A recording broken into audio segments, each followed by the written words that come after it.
I'm Eternal Reading, and this is a video that I was planning on doing for a while now, but I just didn't know the right time to do it, and it's probably not now, to be honest. Because I'm sitting here at, what time is it? 12:30 after midnight, having a few beers and a few wee drinks, as you do, and I thought, fuck it, we'll do the video now because, to be honest, it's a tag video that was sent by Bibliophile Bookscapes, a friend, Mike. Channel's awesome, and you've been a good inspiration for me personally, because whenever I was nearly giving it up at the very start, say throwing the coat off, going fuck it, I'm finishing it. I don't think this is for me. I freaked out. You were the one that kind of helped me stick to it. He says, your content's good, be you, don't, be anything else, and it's good, just be you and you'll get viewers. And you helped me, mate. I will say that. You helped me, friend, 100%. I wouldn't be making these videos and all these comments with other YouTubers if it wasn't for you finding my wee channel. And I think it was found with a wee poem. I think it was a poem you said or something that popped up in my algorithm, and I searched it up and I thought, I'll write here something here on your channel. And I said something along the lines is, that's a lovely poem. Hopefully I'll maybe bring this on to my channel, because I love poetry and I love literature. And you commented back, and that was all it was, and ball kept rolling. And now look, I'm sitting here 12:30, 1:45, having a wee beers and doing this tag that you posted to me. And my channel, I wasn't gonna do many tags. I didn't think tags was gonna be a thing for me to do, but fuck it. I thought, this is a good one. This was a good one. When I watched the guy earlier, oh God forgive me, I forget his channel's name. There's a guy earlier on that you put up on your channel saying that he done the tag, and I watched it, and I watched this video, and I listened to his answers, and I thought they're brilliant questions to try and introduce you to other readers, because it kind of gives you a bit of yourself with the questions, and lets other people know who you are personally, and the history of what you have and what we're doing, which is reading, which is booktube. That's why we're here. We're here to talk about books with people that don't. In our real lives, we're running about here and with all these family and friends, and none of them read. So the only place that we can actually get these conversations going is on this internet and booktube, and it's that is a gift in a sense.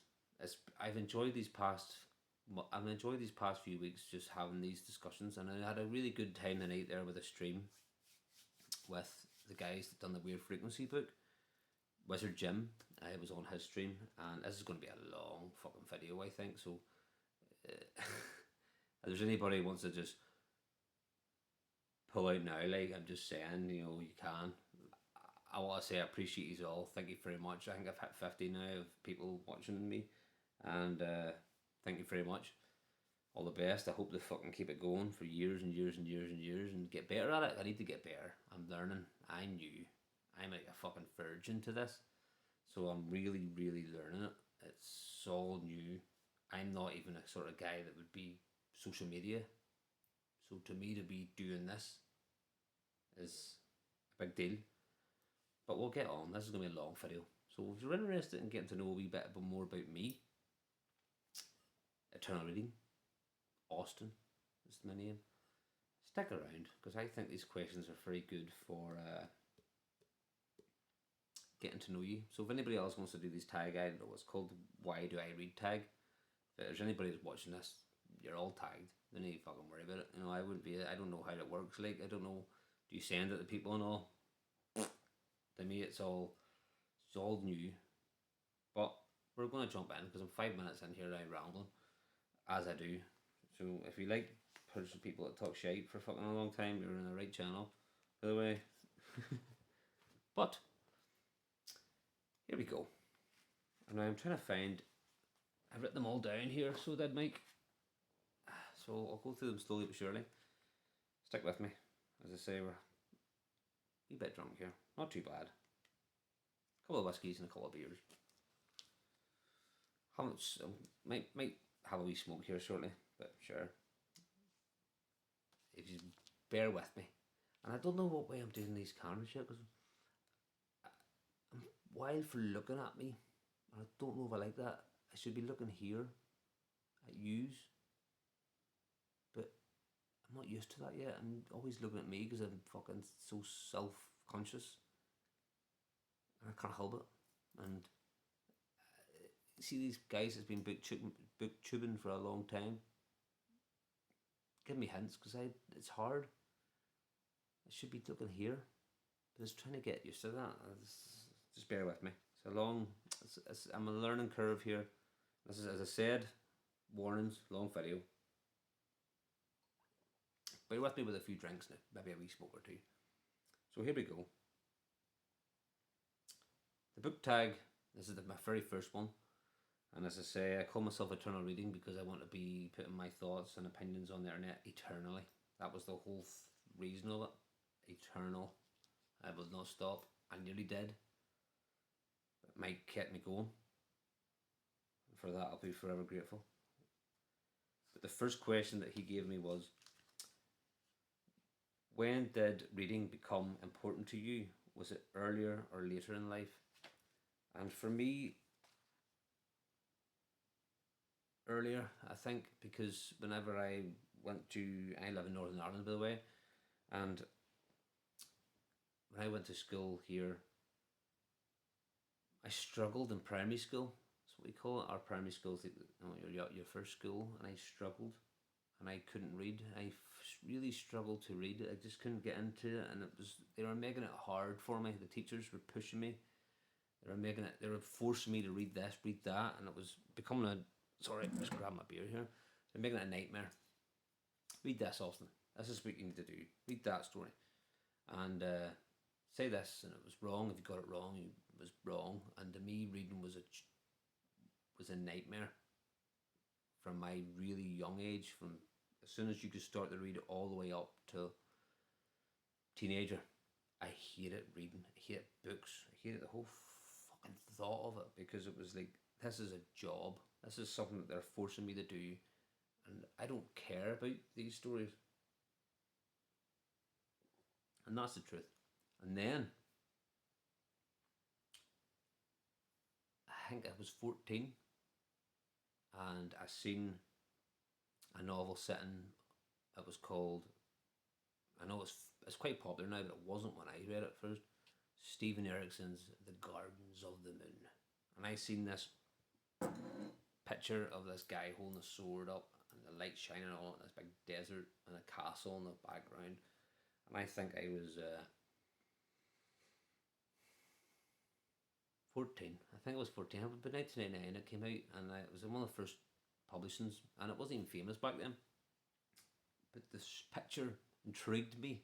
The Gardens of the Moon UK cover. Look it up if you really are interested. And it intrigued me because I loved all that Conan the Barbarian fantasy stuff, even when I was a kid watching TV and playing video games. It was see things with heroic characters and swords and guys fighting for the save the world. That was all, yes, I like that. And the music, I love heavy metal music. Even at a young age, I thought, yes, this is metal, you know. So I seen The Gardens of the Moon at the age of 14, 15, say, and I read it and loved it. That was me. It took me into another place. I wasn't in here anymore on my thoughts and my world. I was in another fantasy world with all these characters and mythologies that I never knew before. I didn't have a clue what was going on at the start, and the way I had to learn it, you're like just threw you in the deep end with the Malazan books.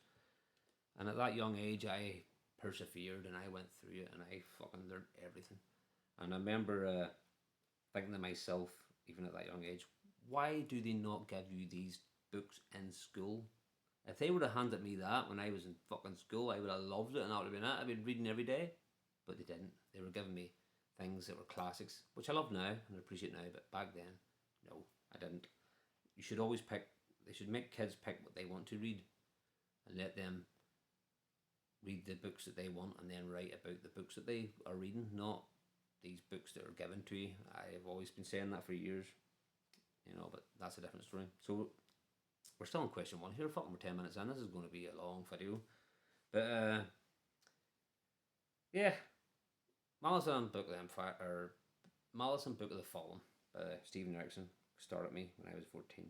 And then that moved on to, went on for years reading fantasy novels, and then it moved on to weird tales. I found H.P. Lovecraft, fell in love with his work.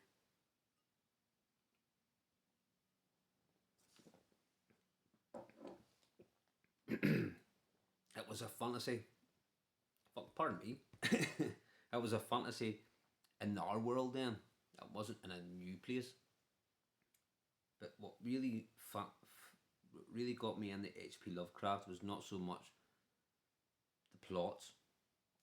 That was my. How old was it? How old would I have been? 20. I'm 38 now, by the way. So I was probably 20.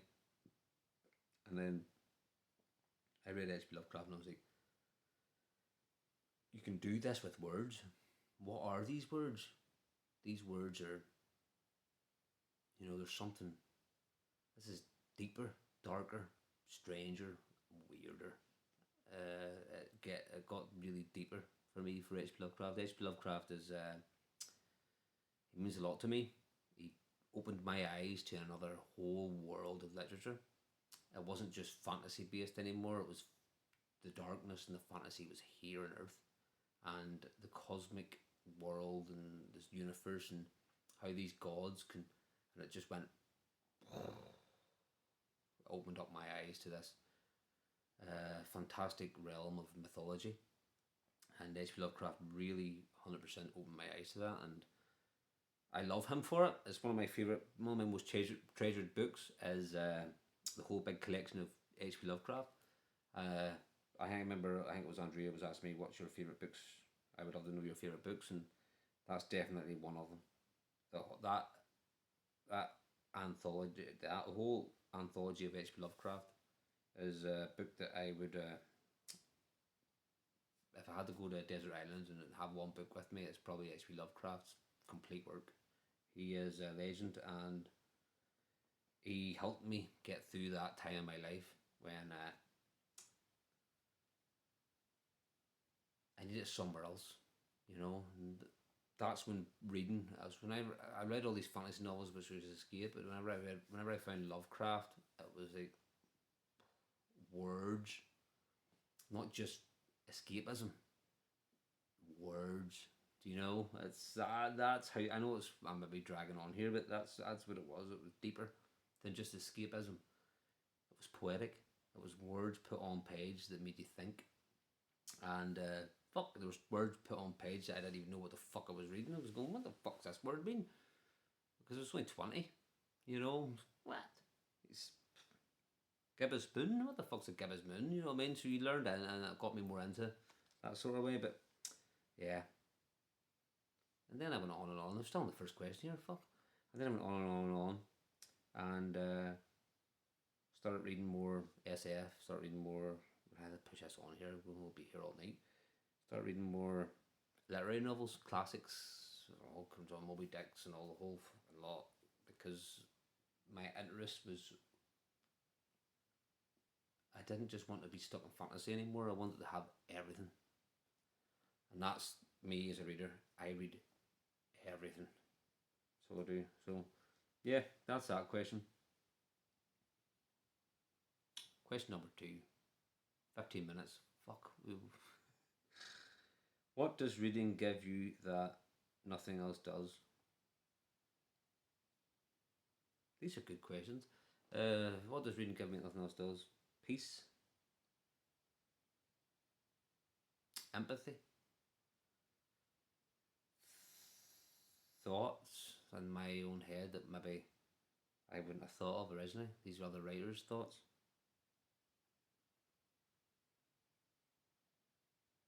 Oh, there's loads. You could sit there and say things for days. What does reading give you that nothing else does? Reading's that reading's so much a part of my life where it's a hard question to answer because I don't really know. Does that make sense? I know it's hard to say, but what does reading give you that nothing else does? I don't know because I've been reading for so long, every day, for years, since I was 15. And I remember when I says there that I hated books.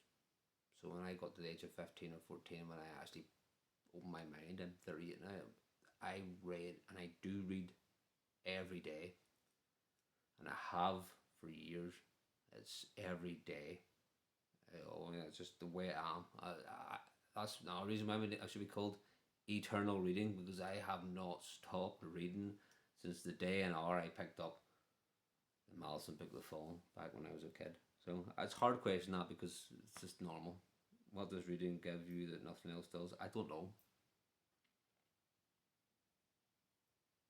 Happiness and comfort. It's me. If that makes sense, that's the best way I would say it. It's just me. I can't expect life without it now. And I mustn't be the only one. There must be a few people like me as well. So we'll move on. Why do you still read as an adult? Because I don't know what else to do with my imagination. Our imaginations are very powerful. Too powerful sometimes. You could be trapped in your own imagination, thinking the deepest, darkest thoughts intrusively, and people that are stuck in their own wee worlds have no empathy for anybody else because it's all about them. And reading in a way takes you out of here and puts you in somewhere else. And it could be not even just the writer, but it could be the characters in the page and what they're going through. I don't know how people can live their lives without reading, because imagine living your existence every day and all day just in here. I couldn't personally. I'd threw the rope up years ago.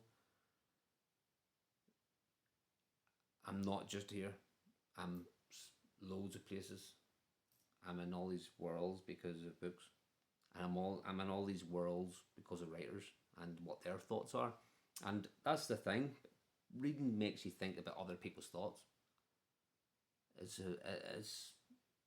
been reading for thousands of years, and there's a reason why we've been reading for thousands of years, because we're in other people's thoughts. And that is really important, because not one person in this world is completely 100% correct, except our Lord Jesus Christ. But everybody else that's in this world that thinks they're 100% correct are talking shite, and they're stuck in their own wee head, and it's their own ideas, and I say this, I say that. And to be honest, if they read lots of novels and they had more empathy, they wouldn't be like that. Because I honestly believe this here from the bottom of my heart. Readers have more empathy than non-readers. Readers have more empathy of other people on the street that they don't even know than non-readers. We're not just trapped in here in a vicious cycle in our own minds. We're looking, because there's a good percentage in our day or in our year that we're not in our heads, we're in other people's. And when we're in other people's heads, you walk out in the street and say you're in other people's, you see other people and you see them differently. That's what reading is for me. Or that's why I read as an adult. I think that was the question. What kind of reader are you right now? Slow, mood, binge, comfort. The reader I am right now is deep. I would say I'm a deep reader. I never used to be. I used to be a binge reader. Just entertainment, entertainment, entertainment, entertainment when I was a kid. But I am now a slow, deep reader. I take my time. That's why I struggle with big books now, because I take my time. And the thought of being with a big, massive novel would it's too long. I want to go on something else because I do take my time and I read every sentence and every paragraph and I deep read it. And it's maybe not the best way of reading, but it's the way I've learnt myself now because I've reading for so long that I'm trying to suck everything out of it. I don't know why I've done that. It's something that's just came with time. I'm trying to suck as much as I can out of novels instead of just browsing through it and going, fuck it, no, plot, and going on. I deep read it. It's pure deep reading, and it's a gift and a burden. When you do that, it's not for everybody. It definitely isn't for everybody, and I understand that. So it can be going over the same sentence over and over again and trying to get things sometimes, and then you're reading books that have nothing, and then it just fries your head, and then you're throwing it away and not want to read it anymore. And then it drives you nuts because why the fuck can I not finish this novel? It's because it's shit, and that's the truth. Because it's nothing in it, and that's a lot of modern day novels nowadays, which is sad. But well, that's maybe later on this questions. But I'm a deep reader. That's the question. Deep, slow. Number 5. What makes a book worth finishing? That's not a good question. The art. If I read a novel and I know the writer there's a meaning in it, there's thoughts in it, there's a theme, even a theme, I will finish the novel. I will try my best because there's something there that they're wanting to tell us. And even if the writing's a bit funny and a bit shit, can't get into it, or it's me, I usually finish it because you can't judge a whole book of art or a whole film or music piece without finishing the whole plate because you get so far and then the last wee bit could be the encore of what the whole thing's about. And actually, seeing as saying this, that actually reminds me of that book that I've read recently called The Impusium by Olga. I can't mind her second name. I'm not even going to try and pronounce it. Fuck. Olga. She was a Polish writer, and I read her book called The Impusium. I read the start of it, and I was struggling with it, like, because I don't believe the way she was talking about men and all. I'm a normal straight man here, like, and she was making us seem like scumbags. I was trying not to make it seem bad, but that's what she was kind of saying. But she was a feminist woman, and she was trying to bring her piece to this work of art. But her writing style was brilliant, and there's something intriguing me still to keep going because I didn't understand why this character that was in this novel wasn't really given an opinion. And I thought, well, I'll keep going because there's bound to be something here that we don't know yet. And it's good art. I knew it was good art. It might not be for me, but it was good art. And I thought, this is worth finishing. And I went about the final quarter, say, and it was worth finishing. There was a chapter in it, and it just opened my eyes. And the last couple of chapters was like something like a Lovecraft, and I thought to myself, thank fuck I persevered there and finished that novel because it was a great novel, and I still think about it today. I know it's not that long ago, a couple of months, or a month and a bit, but I still think about it. Pops up. It was a good novel. It's not maybe not for me. I might not pick anything else from her. I might not go out there and straight away, I'm going to get this girl. I'm not going to be a number one fan, but that's why I finish novels, because it's art form, and sometimes for the art of the novel to get the full picture, you have to finish it. You just have to, and sometimes it's hard. I know, I know, Sometimes you're reading a novel and it's fucking dragging on, it's passion, there's nothing there. But if you're getting something out of it with prose and poetry or plot ways, finish it. You have to try. That's another reason why I kind of struggle picking up big long novels, because I'm scared in case they let me down and I'm going, fuck, I need to read another 500 pages of this, and then I'm a one book a man. I like one book at a time kind of guy. I like to put my whole attention in one book, one short story, and one poem. That's it. So that's that question. Number 6. What makes you stop reading a book? Oh fuck! Right, here we go.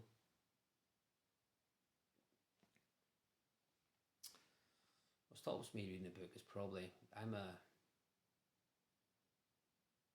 that's a tricky one actually. Words don't hurt me.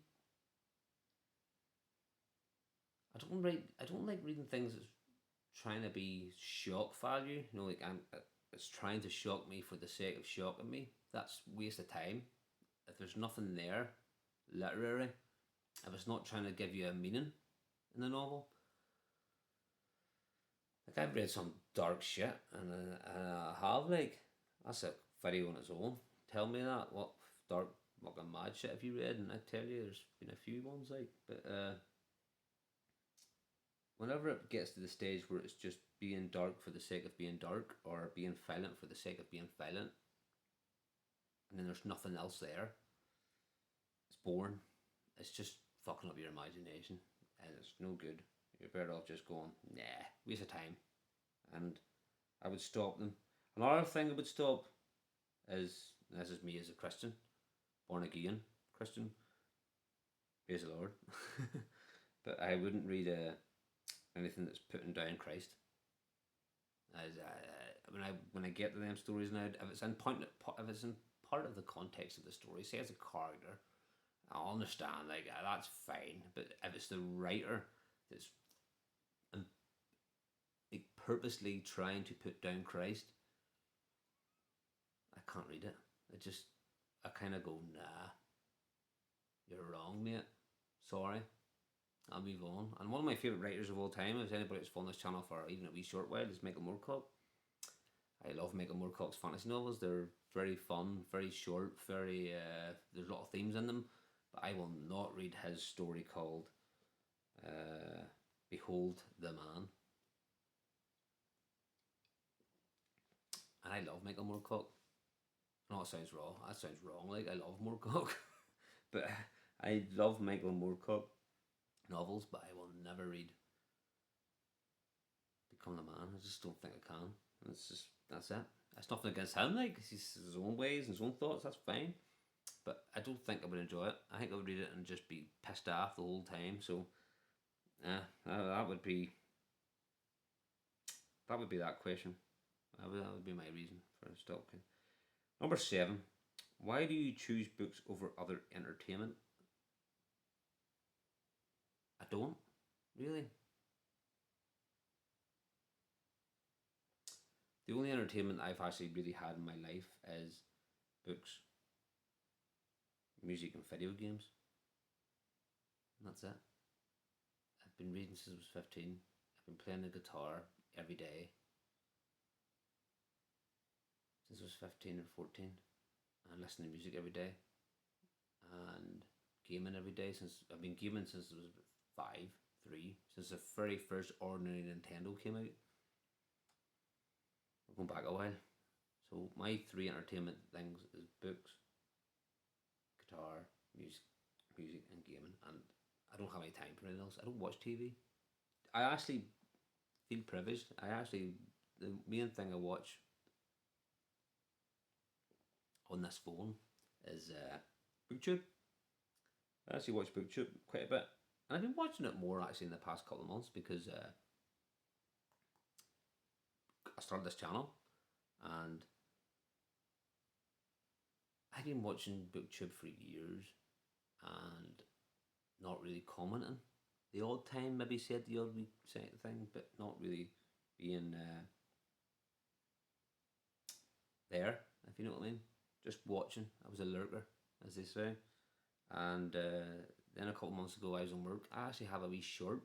I have a wee short. I may actually put it up, actually. If you're interested, I may put it up. I've blocked it because it was so early. It was like the very first wee short I did. I didn't even mean to make it a short. I just fucked up and it was a short. But I made a wee video and it was a short in work. And I just had this feeling in me. Go for it. Because you watch all these people all the time, every day. Why, why don't you give your opinions? And that was it. And I thought, let's put my opinions up in this internet and this booktube and have conversations with people. And I'm glad I did. I've been only starting. I'm very new. I'm a virgin. I'm a virgin booktuber. But I've been having good fun. I'm only 50 subscribers now. And yeah, it's been good fun. I'm enjoying texting people and commenting on people because I never really did that. It's all new to me. And yeah, it's been fun. But that's my entertainment is books, music, games, and booktube. That's it. What themes keep pulling you back? Question number 8. The themes that keep pulling me back. Just everything. The human emotion.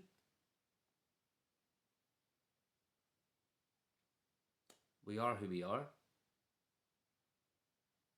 I love good morality. I always like going back to reading the heroics, like the hero, the guy that's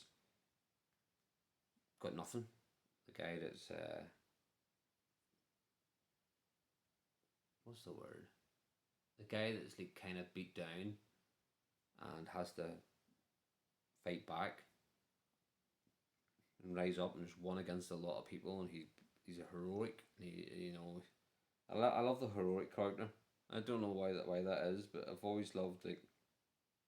I think that's why I'm kind of drawn to fantasy because the heroic characters, a lot of heroic characters in fantasy. There's what these guys that are fighting the evil guy and fucking, or Conan the Barbarian who's saving the girl in distress and he gets a sword out and chops the heads off of all the bastards that are fucking trying to ride her, whatever.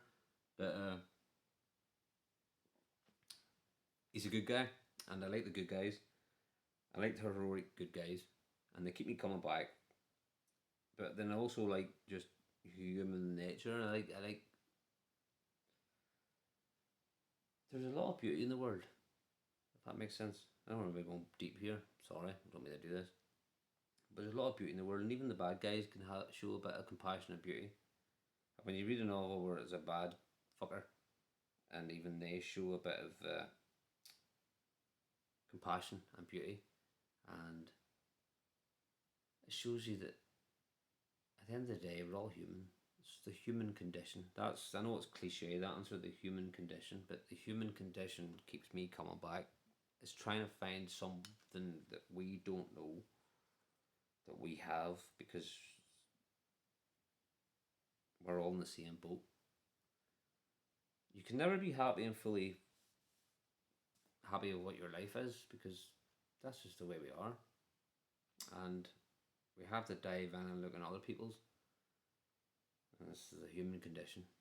So it will always keep me coming back to books because we're looking for an answer that we'll never find. And the beauty is not finding it. Does that make sense? Hopefully that makes sense.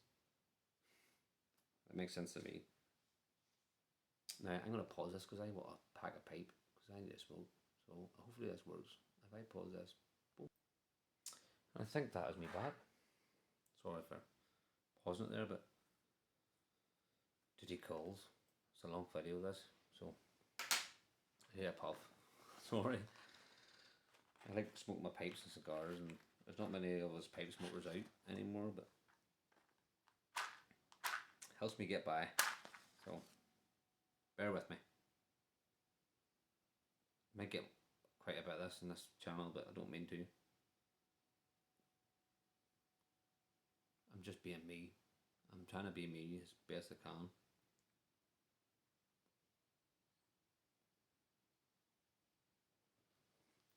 at the start of this channel, I was trying to hide myself in a wee way,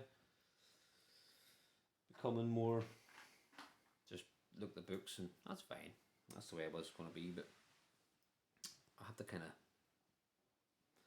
There's a lot of nice guys out there, and I have to kind of be open with you all. So, yeah, that's the way it's going to be. Now,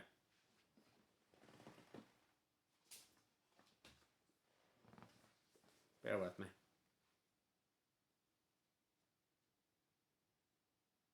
We're on question number 9. What book represents why you read? Oh, these are good questions.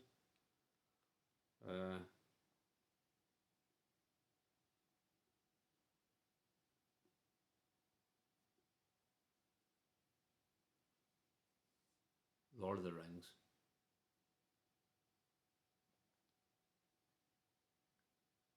J.R.R. Tolkien's Lord of the Rings. It's easier actually than I thought. Why? It's got everything in it. It's got the heroic characters, good against evil, different world, escapism, great prose, poetic, and it's based on Christianity. Simple. Lord of the Rings. It's the greatest work of fiction ever written, in my opinion. This is the best book ever written.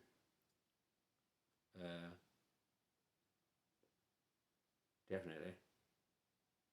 Lord of the Rings. So that's an easy one. Has reading changed how you see the world? I don't think there's any person in this world that's read a book and it's not changed them. If you're a reader, it's going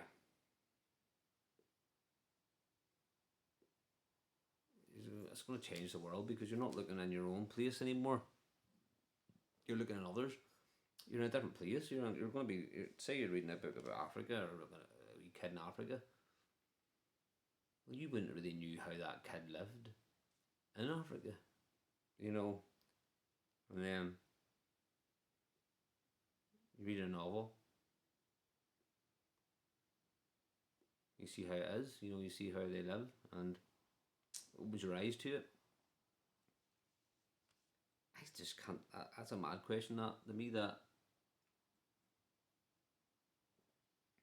if you're reading constantly or consistently,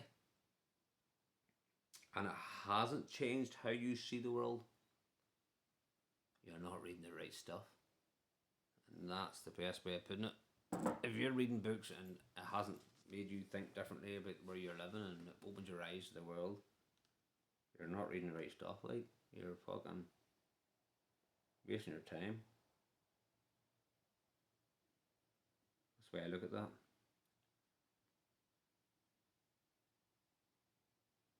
Alright. So, fucking 40 minutes in here. Jesus. But we'll wrap this up because that is question number 10. And I didn't expect to sit here for 40 minutes, I'm sorry. But it's been fun. And it's been fun talking. That's the whole point why I made this channel. To have a place to express my thoughts. Because I've been reading these books for years. And I don't really express my thoughts to anybody but myself. It's just all in here. And that was it. And I'm going on to the next one, and just keep going. But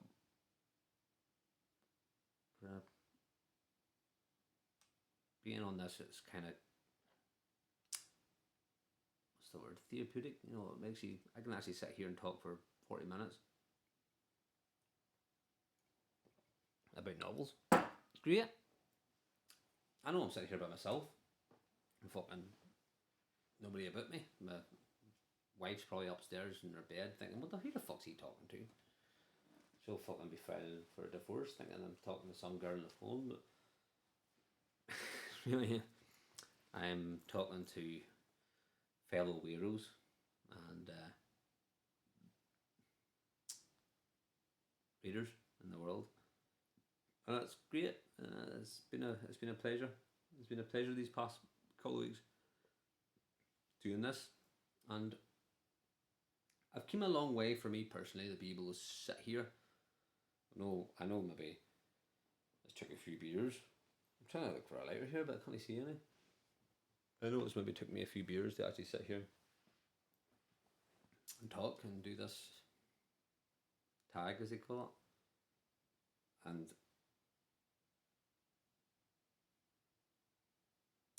I'd be very honoured if you stayed a whole 40 minutes.